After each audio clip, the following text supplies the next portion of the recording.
జరాయువు ఏర్పడడం పిండ ప్రతిస్థాపన జరిగిన తర్వాత ట్రోపోబ్లాస్ట్ నుంచి వేళ్ల వంటి నిర్మాణాలు ఏర్పడి గర్భాశయ అంతర ఉపకళ అంటే ఎండోమెట్రియం నుంచి చొచ్చుకుని పోతాయి. వీటిని పరాయి చూషకాలు అంటారు. పరాయి చూషకాలు గర్భాశయ కణజాలంలో కణజాలం గర్భాశయ కణజాలం ఒకదానితో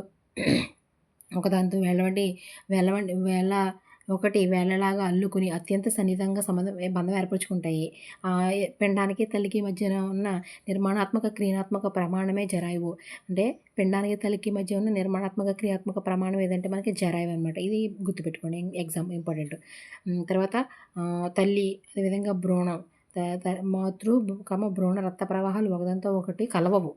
అంటే రక్త ప్రవాహాలు ఒకదానికొకటి కలవవు. ఇది జరాయువు స్తరాల చేత వేరు చేయబడి ఉంటాయి. అంటే డైరెక్ట్గా తల్లి రక్తం పిల్ల రక్తం డైరెక్ట్గా కలవు, కానీ ఇక్కడ ఒక సిస్టమ్ ఉండి దానికి సపోర్ట్గా ఉండదు.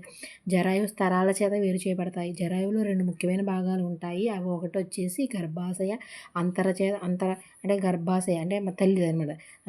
ఎండోమెట్రియం నుంచి ఏర్పడిన మాతృభాగం, పిండ బాహ్యత్వచాల నుంచి ఏర్పడిన పిండ భాగం. మాతృభాగం అంటే జరాయువులో 2 భాగాలు ఉంటాయి. ఒకటి మాతృభాగం, పిండ భాగం. మాతృభాగం అంటే తల్లి నుంచి వచ్చేది, పిండ భాగం అంటే పిండత్వచాల నుంచి వచ్చేది.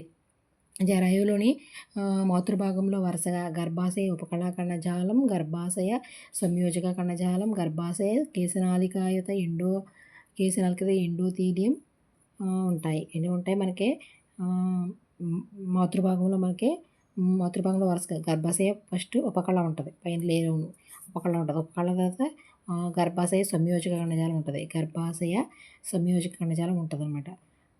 తర్వాత గర్భాశయ కేశనాళికాయుత ఎండోమెట్రియం.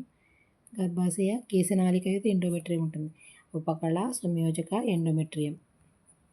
తర్వాత పిండ భాగంలో వరుసగా భ్రూణ పరాయువు ఉపకళా కణజాలం, భ్రూణ సంయోజక. అంటే మనకి పిండ భాగంలో ఏముంటాయంటే పిండ భాగంలో మనకి భ్రూణ పరాయువు ఉపకళా కణజాలం, భ్రూణ సంయోజక కణజాలం, భ్రూణ కేశికాయుత ఎండోథీలియం ఉంటాయి. దీంట్లో కూడా సేమ్ అయ్యే ఉపకళ, సంయోజక, కేశనాళికాయుత. మానవుల్లో పిండబాహ్య త్వచాలైన అలిందం, పరాయువు కలిసి జరాయువు ప్రసరణను ఏర్పరుస్తాయి.